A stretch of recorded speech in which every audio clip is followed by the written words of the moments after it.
Sarah Mitchell stood in the staff locker room of Riverside County Hospital, her hands trembling slightly as she pinned her new nurse's badge to her scrubs. At 28 years old, she was starting over.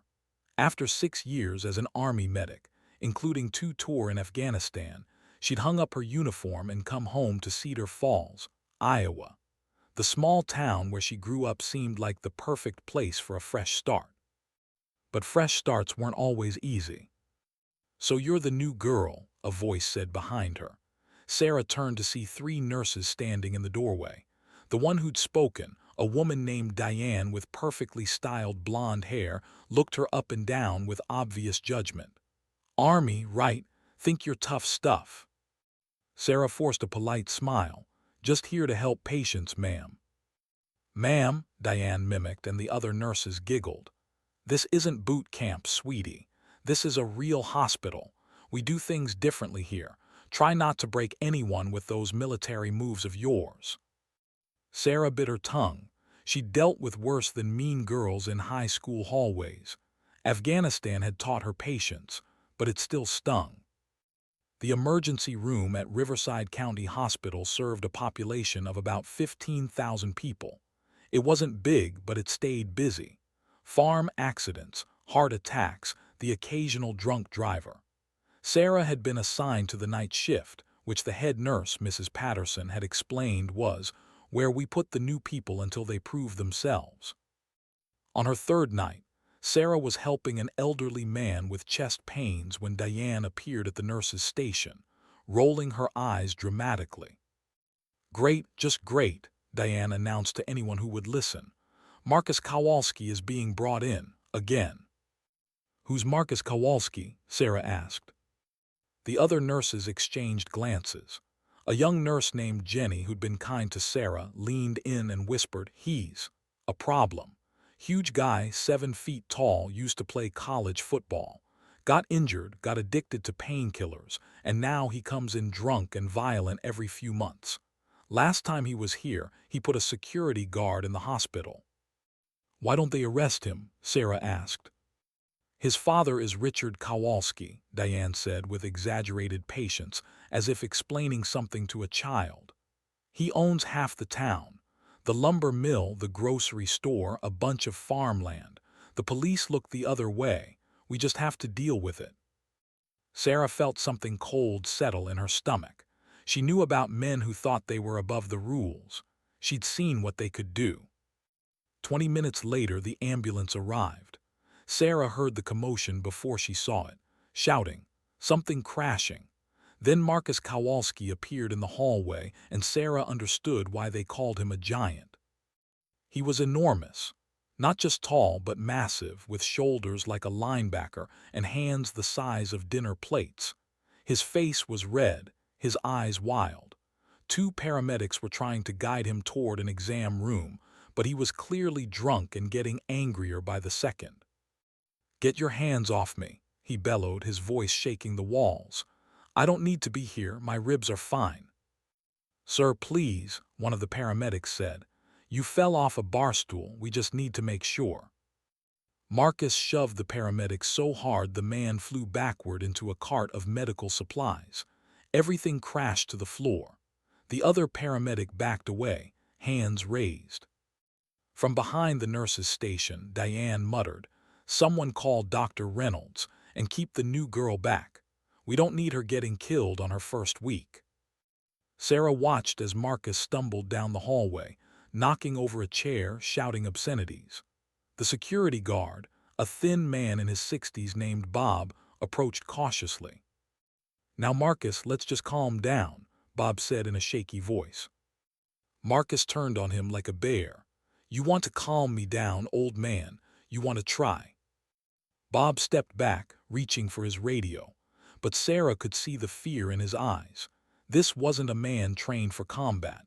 This was a retired factory worker making $12 an hour. Sarah's military training kicked in. She assessed the situation in seconds. Marcus was drunk, which meant his reflexes were slow. He was huge, but size wasn't everything. She'd seen smaller soldiers take down bigger opponents with the right techniques. But this wasn't Afghanistan. This was a hospital in Cedar Falls, Iowa. She was the new nurse, the one everyone already doubted, the one they'd told to stay back. Still, as Marcus raised his fist toward Bob, Sarah found herself moving forward. Some things she'd learned in the army were more important than fitting in. Sarah moved quickly but deliberately down the hallway. Behind her, she could hear Diane's sharp voice. "What is she doing? Someone stop her." But Sarah wasn't stopping. Years of training had taught her to act when others froze. Marcus Kowalski had his back to her now, his massive fist still raised toward Bob, who looked like he might faint from fear. "Sir," Sarah said firmly, her voice cutting through the chaos, "I need you to lower your hand and step back." Marcus spun around, and for a moment, Sarah felt the full weight of his size. He towered over her 5'6" frame. His eyes were bloodshot, his breath reeking of whiskey even from several feet away. "Who the hell are you?" he slurred, swaying slightly. "I'm Nurse Mitchell. You're injured and you need medical attention. Please come with me to an exam room." Marcus laughed, a harsh, ugly sound. "A nurse? They sent a little nurse to handle me." He looked past her at the other staff members who were watching from a safe distance. "This is what you got, this tiny thing." Sarah kept her voice steady. "Sir, I'm asking you one more time. Lower your hand and come with me peacefully." "Or what?" Marcus took a step toward her, close enough that she could see the broken blood vessels in his nose, the old scars on his knuckles. "What are you going to do, sweetheart? Give me a shot. Take my temperature." He reached out suddenly, his huge hand going for her shoulder. It was the move Sarah had been waiting for. In the army, they taught her that size didn't matter if you understood leverage and anatomy. They taught her that the bigger they were, the harder they fell, if you knew where to strike. Sarah moved like water. She sidestepped Marcus's reaching hand, grabbed his extended wrist with both of her hands, and twisted. At the same time, she swept her leg behind his knee. Basic joint manipulation combined with off-balancing. Techniques she'd practiced 1,000 times. Marcus's eyes went wide with surprise. For all his size, he was drunk and slow. His knee buckled. Sarah continued the wrist lock, applying pressure to the joint, and the giant man went down hard, landing on his knees with a grunt of pain and shock. In 3 seconds, she had him face down on the floor, his arm locked behind his back in a control hold. She pressed her knee into his lower back, maintaining the wrist lock. "Don't move," she said quietly close to his ear. "You'll dislocate your shoulder if you struggle. Just breathe and stay still." The hallway had gone completely silent. Sarah could feel everyone stirring. Marcus tried to push up once, but Sarah applied a little more pressure to the wrist lock, and he groaned and stopped. "Bob," Sarah called out, her voice calm and professional. "Please call the police now. Tell them we have an assault situation and need an officer here immediately." Bob fumbled for his radio, his hands shaking. Dr. Reynolds, a middle-aged man with graying hair, appeared from one of the exam rooms. He stared at the scene in disbelief. What happened here?" "Patient became violent and attempted to assault security," Sarah explained, still maintaining the hold. She could feel Marcus breathing heavily beneath her. "I've restrained him using non-lethal control techniques. He needs to be evaluated for intoxication and possible injuries from his fall." "My father will destroy you," Marcus growled into the floor. "Do you know who I am?" "I know exactly who you are," Sarah said quietly. "You're a patient who assaulted a paramedic and threatened a security guard. That's all that matters to me." Diane had finally found her voice. "She could have gotten hurt. This is completely inappropriate. We have protocols." Dr. Reynolds held up his hand. "Diane, she stopped someone from being seriously injured. I'd say that's exactly appropriate." He looked at Sarah with new respect. "Where did you learn to do that?" "Army medic, sir. We received training in patient restraint and self-defense." 2 police officers arrived within minutes. Sarah recognized one of them, Tommy Garcia, who'd been 2 years ahead of her in high school. His eyes widened when he saw Marcus on the floor. "Sarah Mitchell, is that you?" "Hi, Tommy. This man assaulted a paramedic and threatened our security guard. He needs to be taken into custody." Tommy and his partner moved forward, but they looked uncertain. "Sarah, this is Marcus Kowalski, his father." "His father doesn't work here," Sarah interrupted. "And the last time I checked, assault is still illegal in Iowa." She released Marcus and stepped back, allowing the officers to take over. They helped him to his feet, but Sarah could see the hesitation in their movements. They were afraid, not of Marcus, but of what would happen if they arrested Richard Kowalski's son. Marcus glared at Sarah as the officers cuffed him. His face was red with humiliation and rage. "You just made the biggest mistake of your life," he said. "My father owns this town. You're finished." Sarah met his eyes steadily. "Your father doesn't own me." As the police led Marcus away, Sarah became aware of the crowd that had gathered. Nurses, doctors, patients from the waiting room, all staring at her. Some with admiration, some with fear, and some, like Diane, with barely concealed anger. Mrs. Patterson, the head nurse, pushed through the crowd. She was a stern woman in her 60s who'd worked at Riverside County Hospital for 30 years. Her face was unreadable. "Nurse Mitchell," she said, "my office now." Sarah followed her down the hallway, very aware of the whispers behind her. She'd been in Cedar Falls less than a week, and she'd just made an enemy of the most powerful family in town.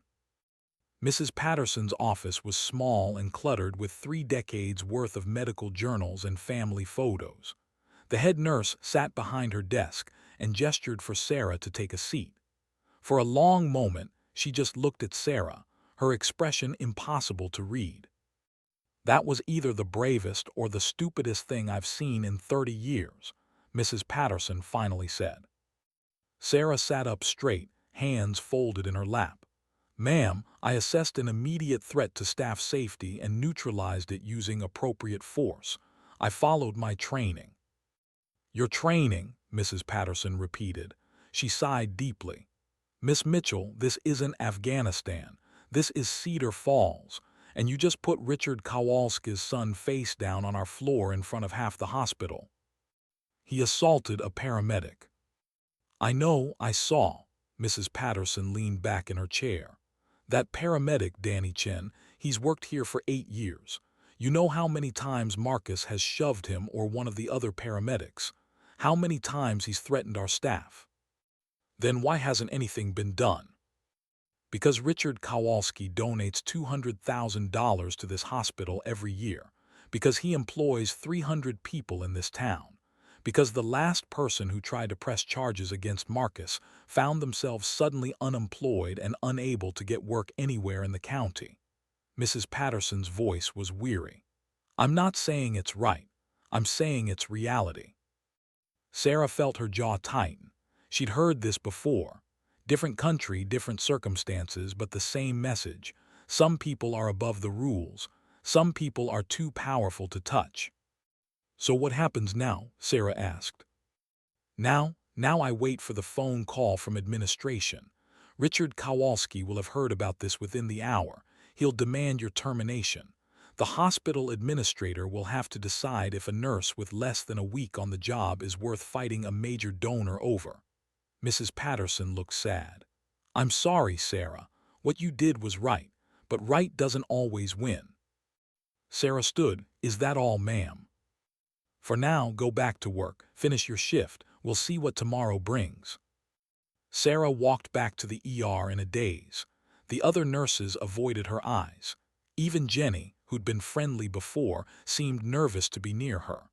Only Dr. Reynolds nodded at her with something like approval. The rest of the night crawled by. At 3 in the morning, Sarah was restocking supplies when Diane appeared beside her. "Feeling proud of yourself?" Diane asked, her voice dripping with sarcasm. Sarah didn't look up. "Just doing my job." Your job was to stay out of the way and let the people who know this town handle it." Diane stepped closer. "But you had to play the hero. You had to show off your fancy military training. Well, congratulations. You've probably cost us our biggest donor. When budget cuts come and people lose their jobs, they'll know exactly who to blame. Sarah turned to face her. He put a paramedic in the hospital last time. How long before he seriously hurts someone or kills someone? That's not our problem, Diane hissed. Our problem is keeping this hospital running. Our problem is keeping our jobs, something you clearly don't understand. Sarah started to respond, but her phone buzzed. A text from her mother. Are you okay? Everyone's talking about what happened at the hospital. Please call me.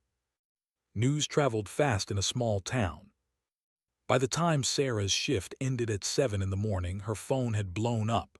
Texts from old high school friends. A message from her father, a retired factory worker, saying he was proud but worried. And 3 missed calls from a number she didn't recognize. She was walking to her car in the early morning light when a black Mercedes pulled into the parking lot. Sarah's stomach sank. She recognized the car. Everyone in Cedar Falls recognized that car. Richard Kowalski stepped out. He was in his 60s, tall like his son but lean and sharp where Marcus was bulky. He wore an expensive suit and moved with the confidence of a man who'd never been told no in his life. Sarah Mitchell, he said, not as a question but as a statement. Mr. Kowalski. He walked toward her slowly, looking her up and down as if assessing livestock. You put your hands on my son. Your son assaulted a paramedic and threatened a security guard. I stopped him from hurting anyone else. Richard smiled, but there was no warmth in it. My son has problems, I'm aware of that, but he's getting help. He doesn't need some jumped-up army nurse playing cop. I'm a nurse, Mr. Kowalski. My job is to protect patients and staff. That's what I did. Your job, Richard said softly, is whatever I say it is. Do you know how much money I've given to this hospital? Do you know how many people in this town depend on me for their livelihoods? Sarah met his eyes. That doesn't give your son the right to hurt people. Richard's smile faded. You're new here, so let me explain how things work. My son made a mistake. He's embarrassed. He's angry. I'm willing to overlook what you did, the assault, the humiliation, if you do something for me. What's that? Quit today. I'll make sure you get a good reference. I'll even help you find a position at a hospital in Des Moines or Iowa City, somewhere far from here. He paused. But if you stay, if you try to press charges or make trouble, I'll make sure you never work as a nurse anywhere in this state. I'll make sure everyone knows you're a troublemaker, unstable, dangerous. Your military career ended for a reason, didn't it? Sarah felt ice in her veins. What do you mean by that? I did some research this morning. You left the Army under medical discharge, PTSD, wasn't it? After that incident in Kandahar, Richard's smile returned. It would be a shame if people knew about that, if they knew the real reason you came home, if they started asking whether someone with your condition should be working with vulnerable patients. Sarah's hands clenched into fists. The incident in Kandahar, the convoy that got hit, her best friend dying in her arms, the nightmares that followed, all of it was medical history supposed to be private. But men like Richard Kowalski didn't care about privacy. They cared about power. You have until tomorrow morning, Richard said. Resign or I destroy you, your choice. He walked back to his Mercedes and drove away, leaving Sarah standing alone in the parking lot as the sun rose over Cedar Falls. Sarah didn't go home. Instead, she drove to the one place in Cedar Falls where she'd always found peace, the old park by the river where she used to play as a child. She sat on a bench overlooking the water, watching it flow past, and tried to think. Her phone kept buzzing. More texts, more calls. The town was alive with gossip. By noon, everyone would know about Richard Kowalski's visit to the parking lot. People had seen his car. They would guess the rest. Sarah thought about her friend Martinez, who died in her arms in Kandahar. She thought about the promise she'd made at Martinez's funeral, to live a good life, to help people, to stand up for what was right. She thought about all the reasons she'd left the military, looking for peace, for a fresh start, for a place where she could make a difference without watching people die. But injustice, she was learning, wasn't limited to war zones. Her phone rang again. This time it was Mrs. Patterson. "Sarah, I need you to come to the hospital, now. We're having an emergency meeting." When Sarah arrived, she was directed to a conference room on the second floor. Inside, she found Mrs. Patterson, Dr. Reynolds, the hospital administrator, a nervous man named Frank Hutchins, and two people she didn't recognize, a man and a woman in business suits. "Miss Mitchell," Frank Hutchins said, gesturing to a chair, "please sit. These are attorneys from the hospital's legal team." Sarah sat, her heart pounding. The female attorney spoke first. "Miss Mitchell, we've reviewed the security footage from last night's incident. We've also spoken to witnesses. We need you to understand something. From a legal standpoint, you did nothing wrong. You used appropriate force to stop an assault in progress. You followed your training. You protected hospital staff. However," the male attorney continued, "we've also received communication from Richard Kowalski's legal team. They're threatening a lawsuit against the hospital for assault and battery. They're claiming you used excessive force on a patient." "That's ridiculous," Dr. Reynolds interjected. "I saw the whole thing. Marcus was violent and dangerous. Sarah stopped him from hurting people." "We agree," the female attorney said, "which is why we're prepared to fight this. But Mr. Hutchins needs to make a decision about how to proceed, and that decision affects Miss Mitchell's employment." All eyes turned to the hospital administrator. Frank Hutchins looked like a man who desperately wished to be anywhere else. He cleared his throat. "Sarah, you're a good nurse. What you did was brave. But Richard Kowalski is threatening to pull all his funding from the hospital. That's $200,000 a year. Plus, he's suggesting to other donors that they should reconsider their contributions if we keep you on staff." He paused. "I have to think about the greater good, about the other employees who depend on this hospital." "You're firing me," Sarah said flatly. "I'm asking you to resign. We'll give you an excellent reference. We'll even provide a severance package." Sarah looked around the room. Mrs. Patterson was staring at the table. Dr. Reynolds looked angry but helpless. The lawyers were professionally neutral. "What about Marcus?" Sarah asked. "What about the fact that he's assaulted people before? What about the paramedic he put in the hospital, the security guards he's threatened?" "That's a matter for the police," Hutchins said weakly. "The police who are afraid to arrest him, those police." Silence filled the room. Sarah stood up. "I need some air." She walked out of the conference room and down the hallway, her mind racing. She could resign, take the severance, start over somewhere else. It would be easier. It would be smarter. But it would also be wrong. She found herself outside the employee lounge, where a TV was playing the local news. And there on the screen was a familiar face. Tommy Garcia, the police officer from last night, standing in front of the police station. "We've dropped the charges against Marcus Kowalski," Tommy was saying to a reporter. "After reviewing the situation, we determined that it was a misunderstanding. Mr. Kowalski was injured and disoriented. No assault took place." Sarah felt something break inside her. They'd dropped the charges. Of course they had. Richard Kowalski had made a phone call and his son was free, as if nothing had happened. She pulled out her phone and did something she'd been avoiding for months. She scrolled through her contacts until she found a name, Captain Jennifer Lee, her former commanding officer from Afghanistan, a woman who'd become a mentor and friend, a woman who now worked as a patient advocate at a veterans hospital in Chicago. Sarah typed out a message, "I need advice and maybe help."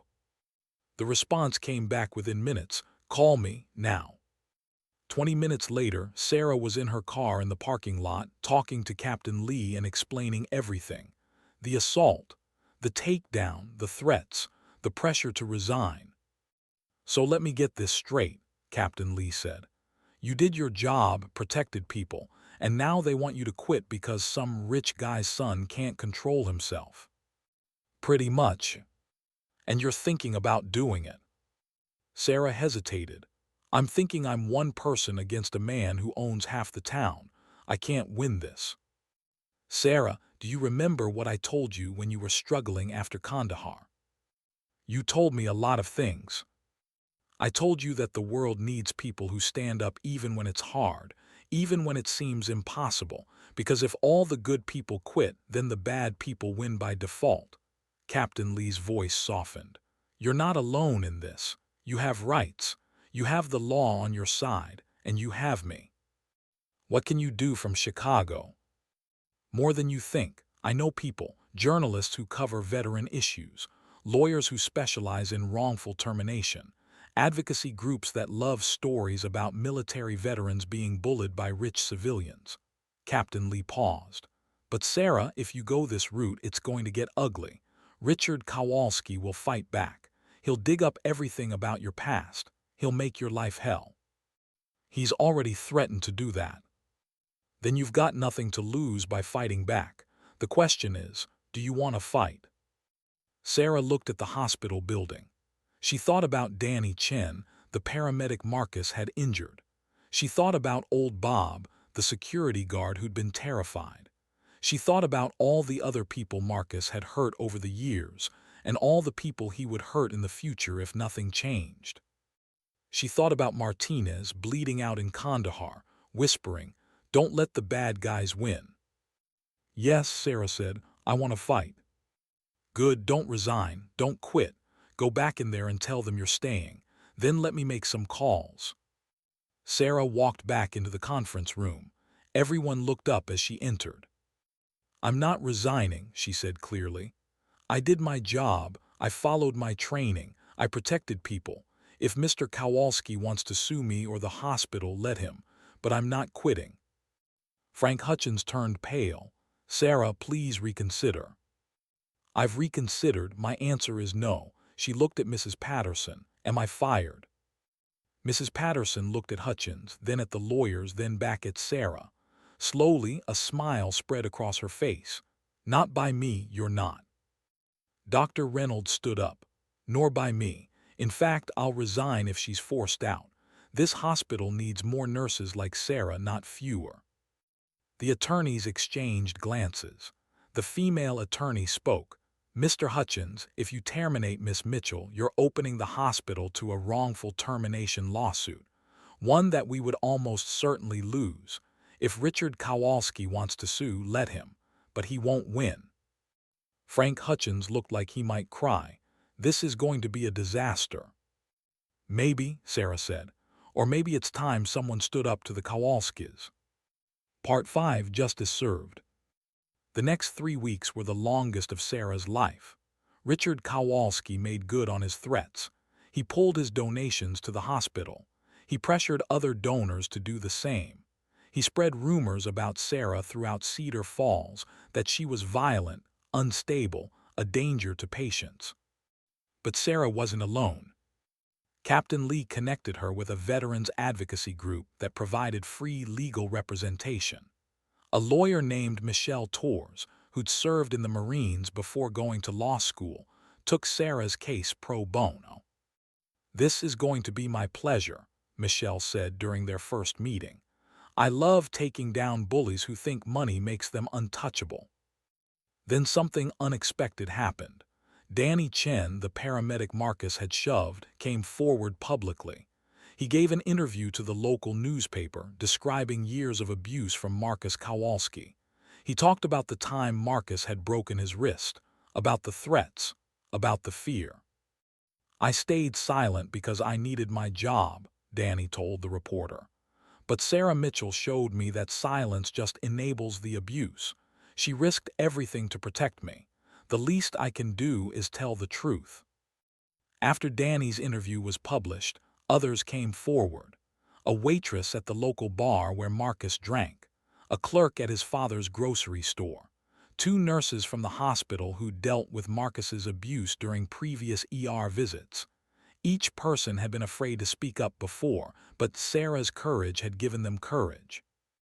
The stories painted a picture of years of violence and intimidation, all covered up by Richard Kowalski's money and influence. The local newspaper ran a series of articles. Then a regional TV station picked up the story. Then a national news outlet did a segment. Small-town nurse stands up to local power broker. Suddenly, Cedar Falls was in the spotlight, and Richard Kowalski didn't like what people were seeing. He tried to fight back. His lawyers filed a lawsuit against Sarah for assault. They held a press conference claiming Marcus was the real victim, that Sarah had used military violence against a civilian who was simply confused and injured. But the security footage from the hospital told a different story. Michelle Torres released it to the media, showing clearly that Marcus had been violent and threatening, and that Sarah had used minimal force to restrain him. Public opinion shifted dramatically. Veterans groups rallied behind Sarah. Nurses from across the country sent messages of support. Someone started a GoFundMe to help with her legal expenses, and it raised over $50,000 in a week. Through it all, Sarah kept working. She showed up for every shift, even when reporters waited outside the hospital, even when she got threatening phone calls, even when someone spray-painted Army Brat Go Home on her apartment door. Mrs. Patterson had her back, Dr. Reynolds had her back, and slowly other staff members found their courage too. Diane stopped making snide comments. Jenny apologized for being afraid to support Sarah publicly. "You made me realize I was being a coward," Jenny said. "I'm sorry." The breaking point came 5 weeks after the initial incident. Marcus Kowalski, still free and angry, went to a bar and got drunk. When the bartender tried to cut him off, Marcus attacked him, sending the man to the hospital with a concussion and broken jaw. This time there were a dozen witnesses. This time, the police couldn't look the other way. This time, even Richard Kowalski's money and influence weren't enough. Marcus was arrested and charged with aggravated assault. Because of his previous incidents, the prosecutor asked for a high bond. Marcus spent 3 days in jail before his father could arrange bail. The assault trial became a media sensation. Michelle Torres, though she was Sarah's lawyer, helped the prosecutor by providing evidence of Marcus's pattern of violence. The paramedic testimony, the hospital records, the witness statements. Marcus was convicted and sentenced to 18 months in prison, plus mandatory anger management and substance abuse treatment. Richard Kowalski held a press conference blaming Sarah for ruining his son's life. But the public wasn't buying it anymore. People had seen the truth. They'd heard the stories. 3 months after the trial, Richard Kowalski quietly sold his businesses in Cedar Falls and moved to Florida. The Kowalski era in Cedar Falls was over. On a crisp autumn morning, Sarah was called to Frank Hutchins' office. She expected more problems, but instead found the hospital administrator smiling. "Sarah, I owe you an apology. I was wrong. I let fear guide my decisions instead of doing what was right." He slid a paper across the desk. "This is a new contract, permanent position, day shift, and a 20% raise. Plus, the hospital board has voted to name you Employee of the Year." Sarah stared at the contract. "Mr. Hutchins, I don't need Employee of the Year. I just need to do my job." "I know. That's exactly why you deserve it." That evening, Sarah met Captain Lee for dinner. Her former commanding officer had driven down from Chicago to celebrate. "You did it, Mitchell," Captain Lee said, raising her glass. "You stood up to a bully and won." "I didn't do it alone," Sarah said. "I had help. From you, from Michelle, from all those people who came forward. But you started it. You showed them it was possible to fight back." Captain Lee smiled. "You know what the best part is? Every nurse in Cedar Falls now knows they don't have to tolerate abuse. Every patient knows they have someone who will protect them. You change the culture of that whole hospital, of that whole town. Sarah looked out the restaurant window at the quiet streets of Cedar Falls. Her fresh start hadn't been easy. It hadn't been simple, but it had been worth it. Martinez would be proud, Captain Lee said softly, reading Sarah's thoughts. I hope so, Sarah said. The next day, Sarah received a letter from Danny Chen, the paramedic. It was simple and handwritten. Dear Sarah, because of you, I'm not afraid anymore. Because of you, my daughter knows that standing up for what's right matters even when it's hard. Thank you for showing us all what courage looks like. Thank you for fighting when we couldn't. You're a hero, whether you want to be or not. Sarah folded the letter carefully and put it in her locker at the hospital next to her Army medic badge. 2 different uniforms, 2 different ways of serving, but the same mission: protect those who can't protect themselves.